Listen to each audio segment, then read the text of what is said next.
All right, so now let's think about problem 7, and I forgot to replace the 5 with a 6 in the previous video, so I apologize for that.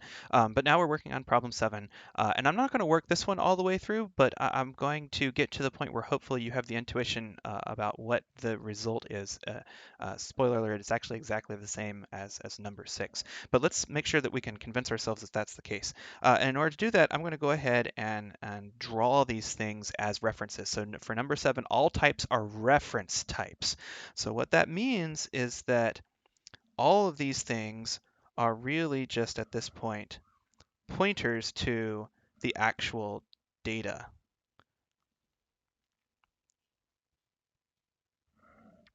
So that's one way of denoting this if we were using our arrow notation.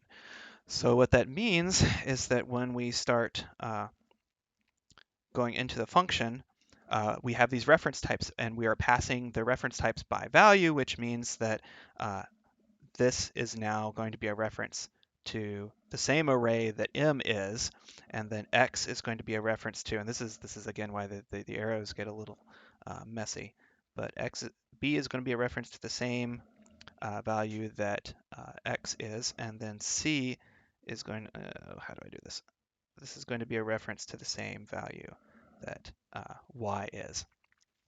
And so you could work through this yourself, and maybe you should, but hopefully that is enough to at least convince you that we're going to get the same result, because essentially when we work through with x, m, x, and y are just or a, b, and c were just aliases for m, x, and y, and essentially we've done the same thing. And the reason these are going to be the same is that we're not really doing any manipulation of the references. We're not really changing what a, b, and c are pointing to inside of G.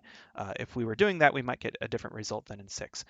But because these are just sort of constant references, nothing's going to change, and so the output for number 7 is just going to be, 0, 3, 8, 1, 2. I'm just copying these down from my answers to 6, and then 0, 3, 0, 1, 6. All right, and so that is number 7.